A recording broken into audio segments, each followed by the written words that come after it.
এই দিদি, 3 দিন ধরে কতগুলো ভাত পড়ে রয়েছে, কি করবো রে? কুকুরকে দিয়ে দে। পূজা, পূজা, দেখো কি নিয়ে এসেছি। কি? পুরো 80,000-এর চেন। 80,000? মা, এই দেখো তোমার জামাই কি এনেছে, পুরো 80,000-এর চেন।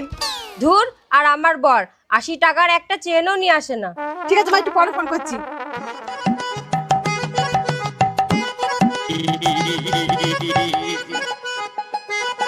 দেখ দিদি, তোর দেওর 80,000-এর চেন নিয়ে এসেছে।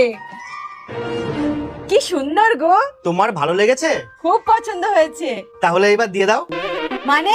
আরে এটা আমার বন্ধু তার বউয়ের জন্য নিয়ে এসেছে, তোমাকে দেখানোর জন্য নিয়ে আসলাম। 80,000-এর চেন করবে? খুব খিদে পেয়েছে, খেতে দাও।